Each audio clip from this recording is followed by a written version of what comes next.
Olá, queridas irmãs, queridos irmãos, que alegria voltarmos para mais um capítulo do livro Ação e Reação. Essa obra maravilhosa, escrita pelo Espírito André Luiz, através da mediunidade de Francisco Cândido Xavier. Iniciamos hoje o capítulo 7º, que é uma continuação da cena que estava acontecendo no capítulo anterior. O ministro Sânzio está naquela reunião em que eles vão uma vez ou duas vezes por semana conversar com os espíritos que vêm lá de cima, da cidade Nosso Lar, para aquela região escura.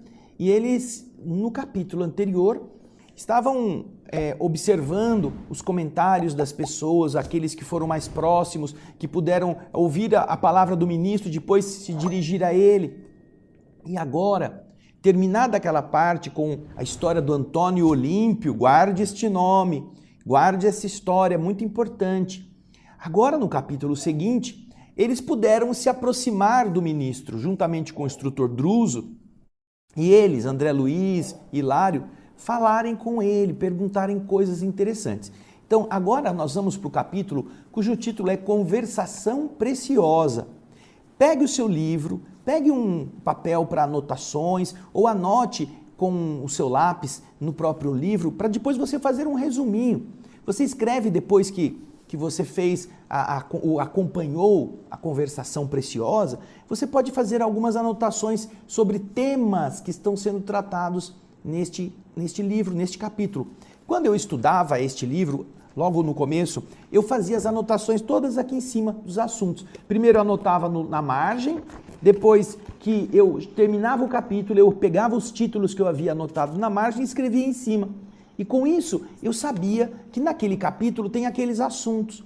Ao final do livro, você pode fazer um índice do livro todo com os assuntos. Então, sobre dolo, sobre morte, sobre medo, você vai lá, capítulo tal, e assim você tem uma referência para você não se perder e ir direto no tema quando você tiver dúvida. Então, faça isso também, isso ajuda você a guardar o conteúdo. Agora, nós vamos começar a leitura. O título, como você sabe, é Conversação Preciosa. E acompanhe o texto conosco. Facilitando-nos a tarefa, Druso apresentou-nos mais intimamente ao ministro Sânzio, informando que nós estudávamos, em alguns problemas da mansão, as leis de causalidade. Desejando penetrar mais amplas esferas de conhecimento acerca do destino, nós indagávamos sobre a dor. Isso são as palavras do Druso para o ministro. Aí André Luiz nos conta o seguinte: o grande mensageiro, como que deixou por momentos, renunciou à elevada posição hierárquica que lhe marcava, que lhe quadrava a personalidade distinta, e tanto pelo olhar, quanto pela inflexão da voz, parecia agora mais particularmente associado a nós, mostrando-se mais à vontade. Você vê aí que essa autoridade moral não quer dizer afastamento, não é mesmo? Você percebe, e isso é importante, você percebe que os espíritos que já têm uma capacidade evolutiva acelerada, aumentada pelo seu próprio esforço, eles não se colocam intocáveis, intangíveis. Só os medíocres fazem isso. Os medíocres, eles gostam de se acharem retumbantes, importantes, inacessíveis. Os medíocres colocam secretários e secretários e secretários e secretários antes de chegar nele. Mas os espíritos elevados, eles não são desta forma. Eles são criaturas acessíveis, eles gostam de compartilhar, eles desejam ensinar. E com isto, você percebe como o instrutor, na maneira de conversar, já demonstra essa intimidade ou concede aos que estão ali essa familiaridade para ficar mais próximo. É interessante isso. Isso serve para a nossa vida. Quanto menos a gente for arrogante, quanto menos a gente for estrela, mais você conseguirá comunicar simpatia naquilo que você fala. Naturalmente que na terra existem certos cuidados, você não pode permitir que todos, sim, sobretudo numa empresa, sobretudo numa repartição, todos tenham acesso ao chefe. Mas o fato em si é que o chefe não deve se esconder atrás desses todos. Muitas vezes o chefe deve ir na repartição, o chefe deve conversar com o funcionário, o chefe deve atender as pessoas. Você se lembra do comandante Rolim Amaro, não se lembra? Aquele que era o dono de uma companhia aérea, a TAM, aqui do Brasil. Ele se posicionava no final da escada para se despedir ou para receber os passageiros de algumas aeronaves. Ele, o dono da empresa. E isso fazia com que os funcionários da empresa ficassem felizes, contentes, ficassem estimulados.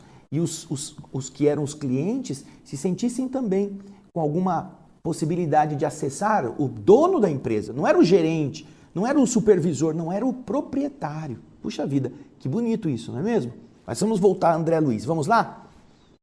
Aí o instrutor começa, o ministro Sanzio começa, a dor, sim, a dor, disse ele, compadecido, como se ele perscrutasse, se ele investigasse, transcendente questão nos escaninhos da própria alma, dentro dele próprio, e fitando-nos, a olhar para nós, a Hilário e a mim, com inesperada ternura, ele disse, quase doce, sabe, eu a estudo igualmente, meus filhos.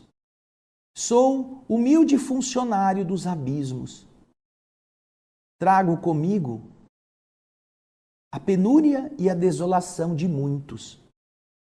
Conheço irmãos nossos, portadores das marcas, dos estigmas de cruéis padecimentos, que se encontram animalizados há séculos nestes despenhadeiros infernais. Entretanto, cruzando as trevas densas, embora esse enigma da dor me dilacere o coração, eu nunca encontrei criatura alguma esquecida pela bondade divina. Nunca. Em todos os lugares por onde eu andei, onde eu estive indo em busca daqueles que sofrem, eu sempre encontrei a presença da bondade de Deus. Aí André diz o seguinte, olha só. Registrando-lhe a palavra amorosa e sábia, um inexprimível sentimento me invadiu a alma toda. Eu não poderia exprimir esse sentimento. Até ali, ainda que de maneira ligeira, de maneira rápida, eu havia convivido com numerosos instrutores. De muitos deles, conseguira ensinamentos e observações magistrais, mas nenhum, até então, me trouxera ao espírito aquela mistura de enlevo, de êxtase e de carinho, admiração e respeito, que me tomava conta do sentimento. Enquanto Sanzio falava generoso, cintilações roxo-prateadas aureolavam-lhe a cabeça. Mas não era a sua dignidade exterior que me fascinava. Era o caricioso magnetismo que ele sabia exteriorizar. Tinha a impressão de me achar à frente de meu pai ou de minha própria mãe, ao lado de quem me cabia dobrar os joelhos. Sem que me fosse possível governar a comoção, lágrimas ardentes rolavam-me pelo rosto. Eu não pude saber se o Hilário, meu amigo ali, também estava sentindo a mesma coisa, se o estado de alma dele era igual ao meu, porque diante de mim passei a ver Sanzio somente, dominado por sua grandeza humilde. E eu então perguntava, sem falar, no íntimo do meu coração, de onde vinha, Senhor, aquele ser tocado de gloriosa simplicidade?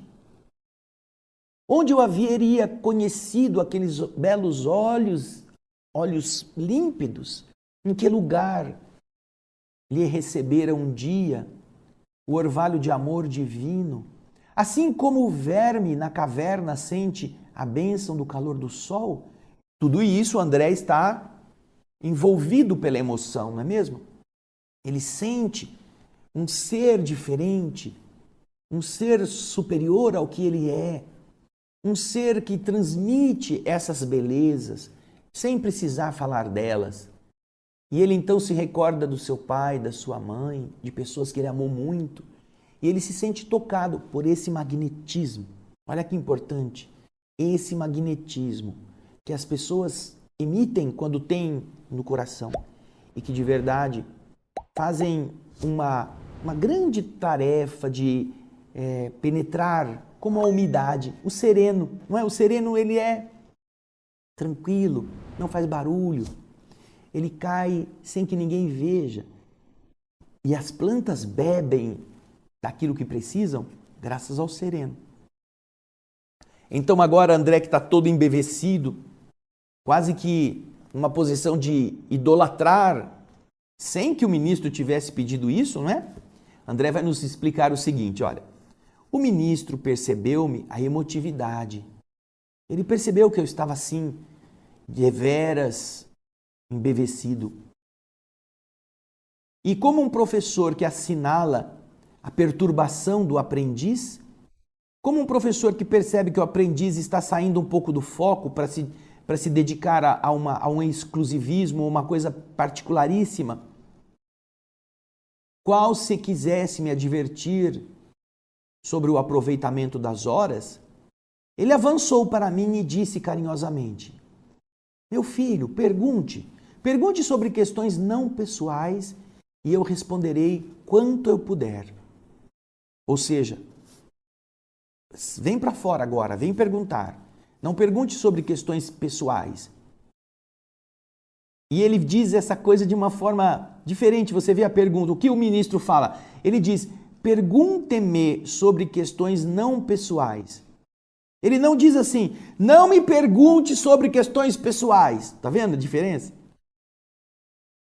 Ele fala o contrário. Pergunte-me sobre questões que não digam respeito à minha vida pessoal ou ao nosso relacionamento. E eu te responderei se eu puder. Eu então, diz André, percebi nele a nobre intenção e eu procurei me dominar. Então, comovido, procurando esquecer os meus próprios sentimentos, eu perguntei, grande benfeitor, podemos ouvi-lo de algum modo acerca do karma? Karma. Esse é o primeiro tema sobre o qual o ministro vai falar, é o karma. Aí, você que está me vendo, você já pode escrever lá, karma. O que é o karma? Palavras que são de outras línguas, que às vezes são utilizadas na doutrina espírita. Então, você já vai ter aqui uma primeira anotação, karma, que é o que André Luiz quer saber. Vamos voltar agora à explicação do ministro. Vamos lá? Sanzio retomou a posição que lhe era habitual junto ao espelho cristalino e ponderou. Sim, o karma. Uma expressão que é muito comum entre os hindus, que em sânscrito quer dizer ação, que a rigor designa causa e efeito, uma vez que toda a ação ou movimento decorre de causa ou impulsos anteriores. Para nós, vai expressar a conta de cada um, englobando créditos e débitos que, em particular, nos digam respeito. Por isso mesmo, a conta dessa natureza. Não apenas referindo-se e definindo os indivíduos, mas também existem karmas, estas contas, para povos e raças, estados e instituições. Olha que interessante. Eu acho que você nunca tinha pensado nisso, não é mesmo? Que existem compromissos coletivos, chamados de karma, como um conjunto de débitos e créditos. E que não apenas no indivíduo define os próximos passos na sua existência, mas também em povos e raças, estados e instituições. eles também se responsabilizam pelas ações que coletivamente adotam e são responsáveis pelo ressarcimento quando estas ações são nocivas. Precisam passar por dramas, por circunstâncias aflitivas. Em uma recente constatação que os que gostam de temas assim podem fazer, nós vimos algumas menções referentes aos karmas da nossa nação, o Brasil. Até mesmo uma fala, se não me engano, de Edivaldo Pereira Franco, em que ele explica que a nossa nação não tem karmas, porque nós somos um povo jovem, diferente da Europa, onde os karmas, as guerras, as revoluções marcam, né, as histórias de todos aqueles povos. E que o nosso karma estava restrito a uma ligação com a Guerra do Paraguai, naquele processo de defesa contra o ditador paraguaio e que produziu muito sofrimento. E que, nesse caso, a responsabilidade kármica do Brasil, ela foi resgatada, teria sido resgatada com a construção da represa de Itaipu, que gera energia praticamente para todo o Paraguai e que também fornece do excedente para o Brasil uma cota de investimento que o Brasil envia para ajudar o Paraguai a sua construção social. Então você observa que, como nação, o karma da nossa nação estava pendente de ser reajustado. E assim acontece com povos, com instituições, com raças, no bem e no mal. Veja que legal. Não é só o indivíduo que tem karma. Todos os nossos agrupamentos também vão construir esse mesmo conjunto de responsabilidades. Aí continua o ministro falando. O ministro fez uma pausa, como quem dava a perceber que o assunto era complexo, e então continuou dizendo: para melhor entender o karma ou conta do destino criada por nós mesmos, convém lembrar que o governo da vida possui igualmente o seu sistema de contabilidade, que se expressa no mecanismo de uma justiça inalienável, uma justiça que não dá para transferir. Quem fez terá que responder. Veja só o que ele agora explica. Se, no círculo das atividades terrenas, qualquer organização precisa estabelecer um regime de contas para basear as tarefas que digam respeito à responsabilidade, a casa de Deus, que é todo o universo, não viveria igualmente sem ordem. Uma casa humana, na família humana, você tem a sua moradia, você tem que administrá-la. Você tem que ter uma noção do que você já comprou para o alimento, do que está faltando, de qual aparelho quebrou, que você tem que consertar, da manutenção da moradia. Você tem que ter uma ordem. Vai fazer uma reforma, tem que ter o dinheiro para fazer isso. Se sumiu alguma coisa da despensa, onde foi parar? Quem usou? Por que não devolveu? Por que não disse que ia pegar? Você tem na sua família um sistema que ordena isto, como ele está dizendo no texto. Se, no círculo das atividades terrenas, qualquer organização precisa estabelecer um regime de contas para basear as tarefas que digam respeito à responsabilidade, a casa de Deus, que é todo o universo, não viveria igualmente sem ordem. A administração divina, por isso mesmo, dispõe de sábios departamentos para relacionar, comandar e engrandecer a vida. Essa vida cósmica. Olha lá, relacionar, conservar, comandar e engrandecer a vida cósmica. Tudo pautando sob a magnanimidade do mais amplo amor e da mais criteriosa justiça. Nas sublimadas regiões celestes de cada orbe, entregue à inteligência e à razão, ao trabalho e ao progresso dos filhos de Deus, brilham. Olha só, outra revelação aqui. Você vê que em cada orbe, onde há a inteligência já desenvolvida, porque existem orbes em que ainda não existe vida inteligente plena, mas em cada orbe que já está abrigando filhos com a capacidade intelectual, ele já possui o quê? Já possui também regiões superiores, dimensões superiores, onde fulguram gênios angélicos. Nas sublimadas regiões celestes de cada orbe. Olha, cada orbe, hein?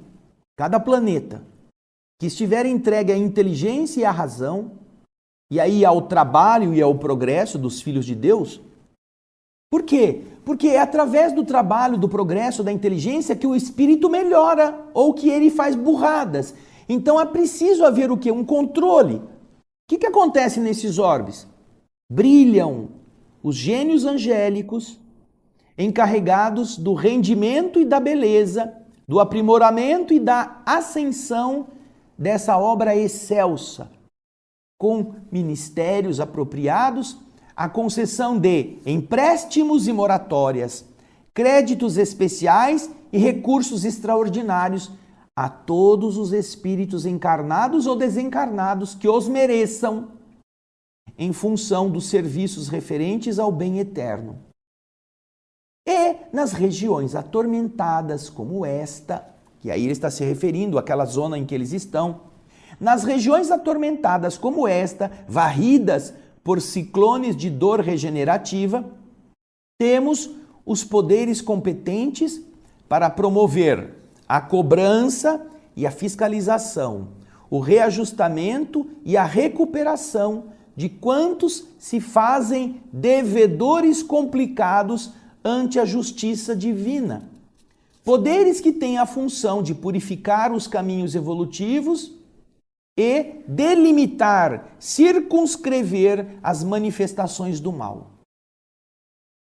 As religiões na Terra, por causa disso, procederam acertadamente ao localizarem o céu nas esferas superiores e situarem o inferno nas zonas inferiores. Porque nas primeiras, lá no céu, encontramos a crescente glorificação do universo. E nas segundas, no inferno, encontramos a purgação e a regeneração indispensáveis à vida, para que a vida se purifique, se acrisole e se eleve no fulgor do brilho dos céus, no fulgor das alturas. É preciso sair de baixo e ir para cima. É preciso deixar o abismo e subir a montanha. Então você observa que interessante. Os mundos onde já existam espíritos no grau evolutivo do raciocínio, da inteligência, e por causa disso, do trabalho e dessas realizações que os tornem mais capacitados, existem dimensões superiores que se dedicam a estimular estes seres, a fazê-los melhorar, a embelezar o mundo, a fazer com que eles também queiram transformar suas vidas nessa beleza superior. Agora, para os que estão naquelas regiões atrasadas, existem também dimensões em que a justiça, a disciplina, faça com que esses espíritos se sintam regenerados. Olha aí, a purgação, a regeneração são importantes para que, se eles entendem que a função da vida é levá-los a uma coisa melhor, precisam se corrigir nisto. Mas não para pisar neles, não para destruí-los porque eles foram maus, mas para dizer, vocês não são assim, vocês são bons, retifiquem o caminho, consertem as coisas erradas, façam de novo um novo plano para subir. Olha que bonito, não é? Aí o texto continua nos explicando. Ante o intervalo que aconteceu ali espontâneo, e reparando que o ministro se propunha a manter contato conosco, através da conversa, eu acrescentei com interesse. Puxa, é comovente saber que, sendo a providência divina, a magnanimidade perfeita, sem limites, gerando tesouros de amor para distribuí-los com abundância em favor de todas as criaturas, é também a equidade vigilante na direção e na aplicação dos bens do universo. Puxa, do mesmo modo que é generosa, ela é equidosa. A equidade é dar a cada um o que ele merece de acordo com a sua condição. É a justiça do caso concreto. A equidade é a justiça aplicada ao caso concreto. Porque você trata igualmente os iguais e trata desigualmente os desiguais na exata dimensão da sua desigualdade. E então o ministro complementa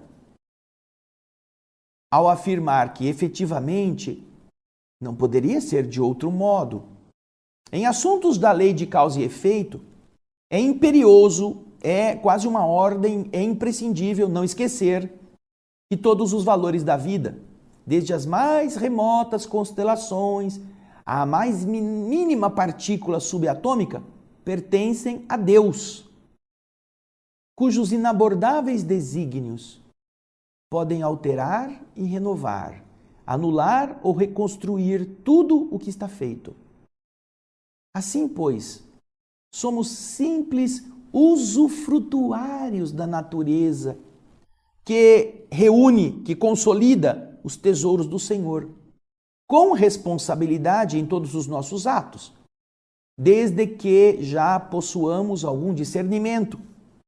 O espírito, seja onde for, encarnado ou desencarnado, na terra ou nos outros mundos, gasta em verdade aquilo que não lhe pertence, recebendo por empréstimo do Eterno Pai os recursos de que se vale para efetuar a própria sublimação no conhecimento e na virtude.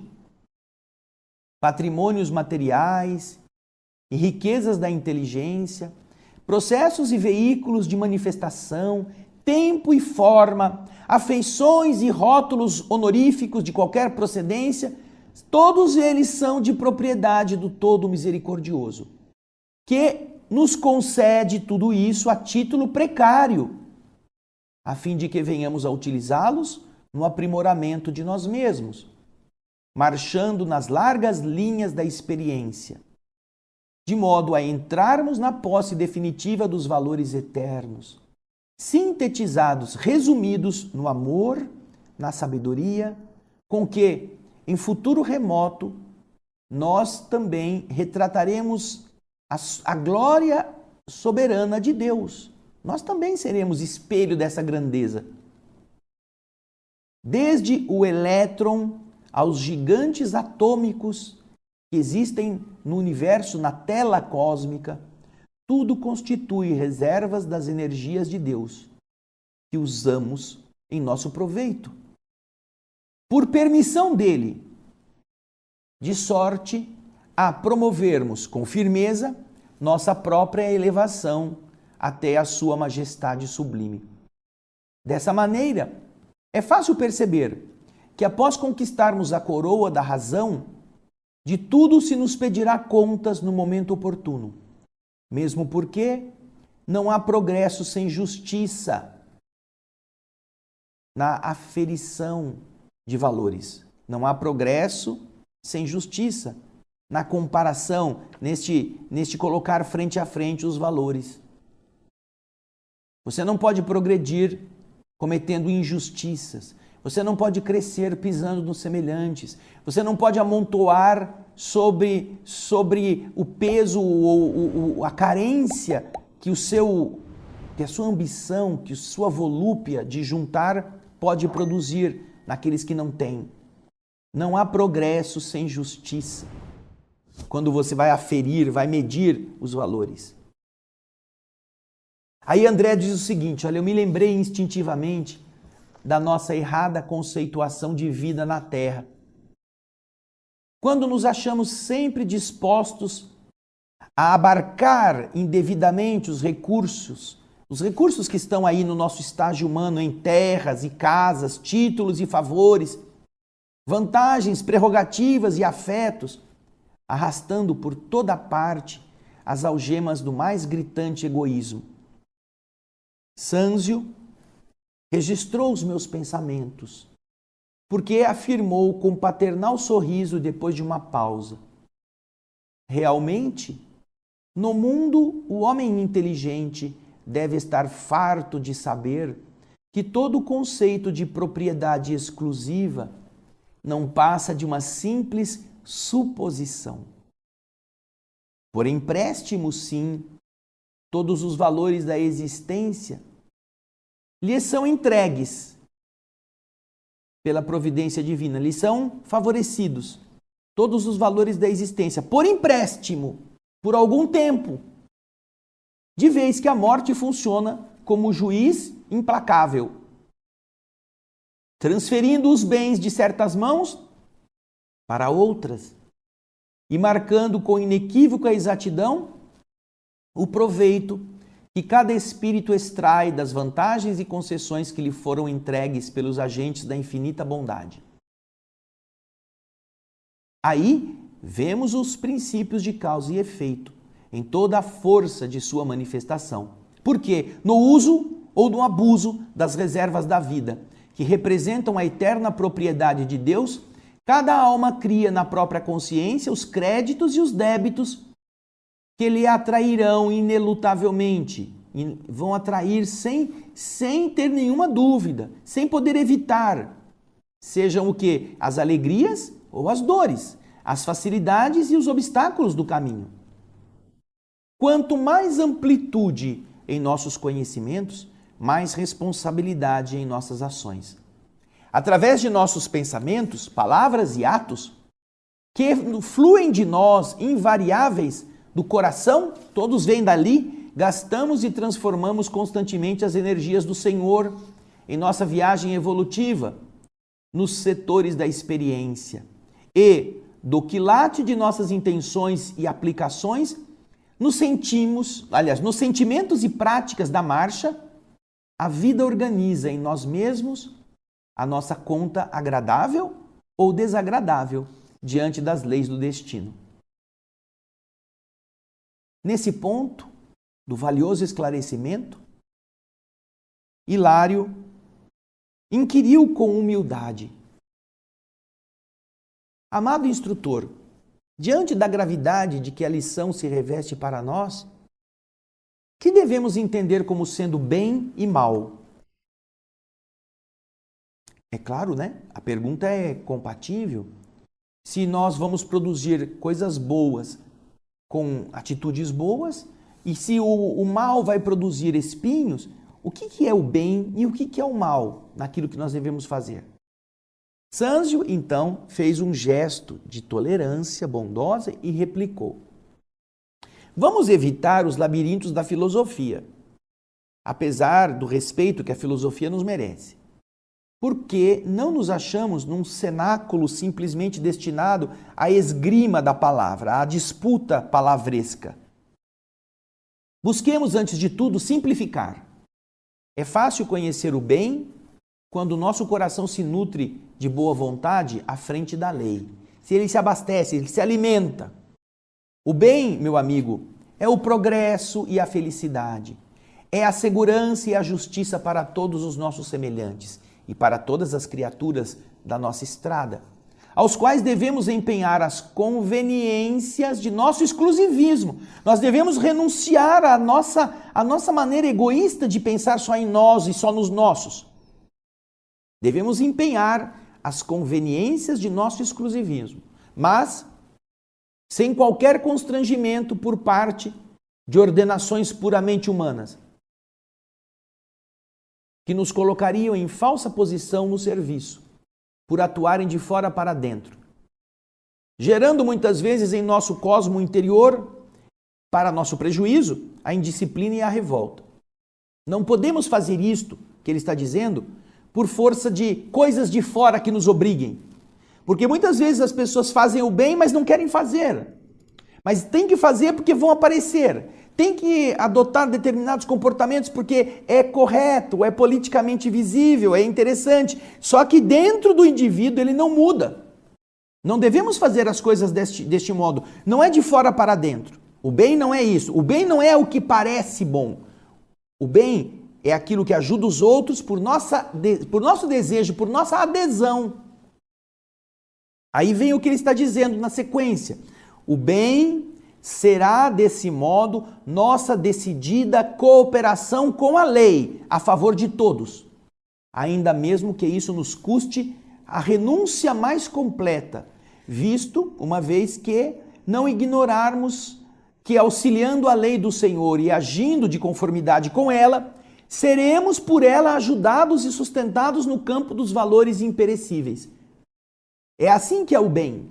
Não é o bem que a sociedade espera que você faça, que os parentes obrigaram você a fazer, que você se sente obrigado mesmo contra a sua vontade e você faz porque tem que fazer. Não, isso não é o bem. Não é aquele bem que o povo te aplaude, que você fez só para receber os apupos ou o reconhecimento da plateia. Isso não é o bem. O bem é aquilo que nós fazemos com renúncia de nós mesmos. E que realmente vai ajudar na cooperação em favor de todos. Isso é o bem.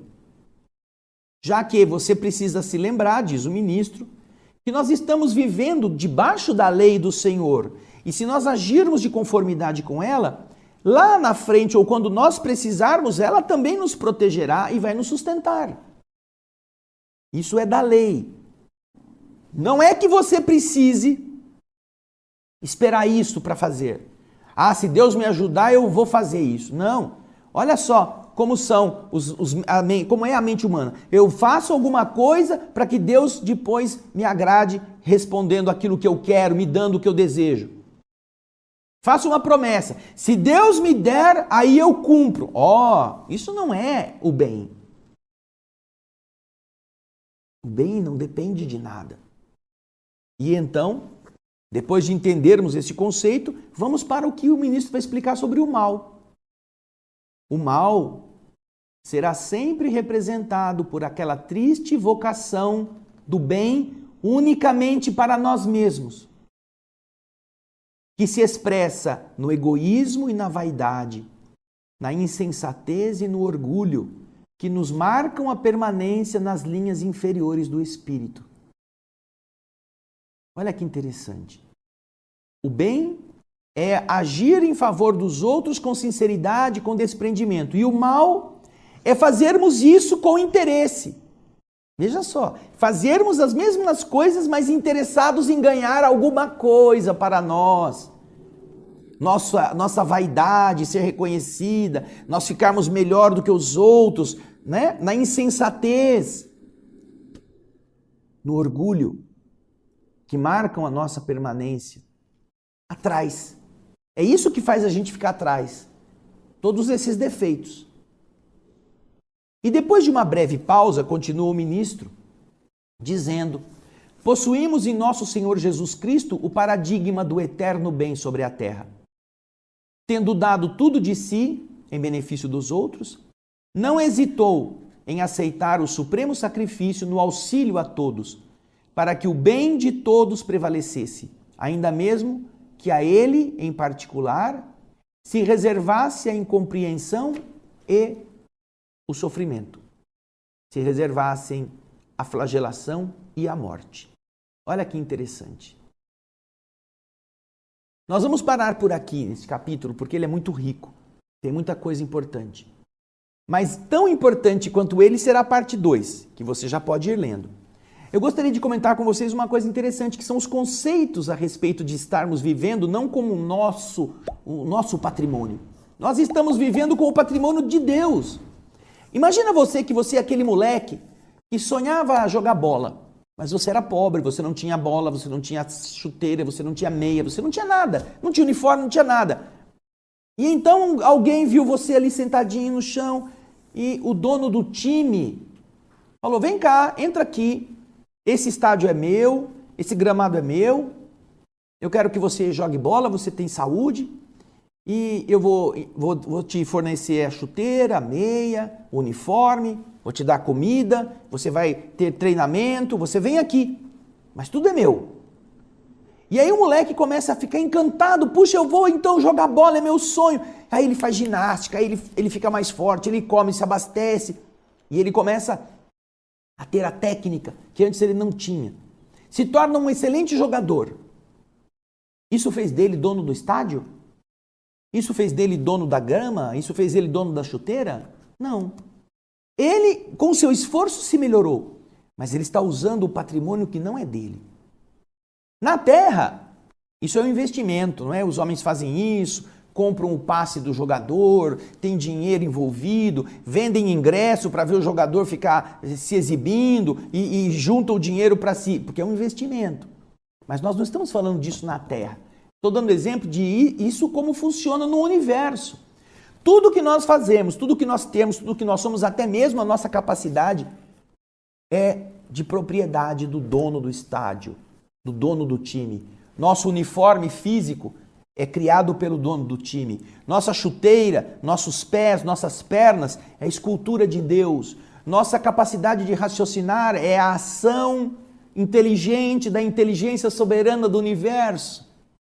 Tudo o que nós temos não nos pertence, a não ser aquilo que a gente construa.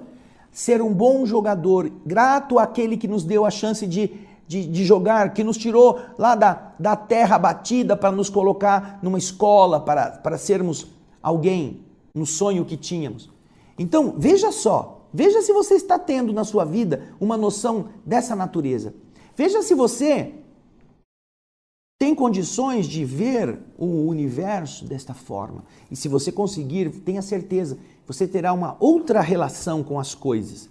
Você não será refém de guarda-roupa, você não ficará aprisionado a gavetas, você não ficará preso em cofres, você não terá medo de expor-se por questões de perder aquilo que você já juntou. Você não se exibirá, você não mostrará a sua grandeza, você não ficará se exibindo em redes sociais como se você fosse o melhor do que os outros. Não. Você terá vergonha de ter tantas coisas boas e ser um mau atleta. Porque é isso que é a maioria. A maioria pensa que agora que está jogando, o dono do time é que tem que agradecer a ele. O dono do estádio é que tem que dizer muito obrigado, porque você agora é o grande. Não, nós somos espíritos que somos criaturas divinas. Porém, nós estamos jogando com o uniforme que Deus deu, no estádio que Deus criou, na grama que Ele mantém, comendo a comida que Ele nos fornece. Temos que ser gratos, temos que aprender a ajudar os outros que também estão vindo conosco. Não achar que somos o bom, que podemos mostrar tudo, que somos melhor que os outros, que somos indispensáveis. Não.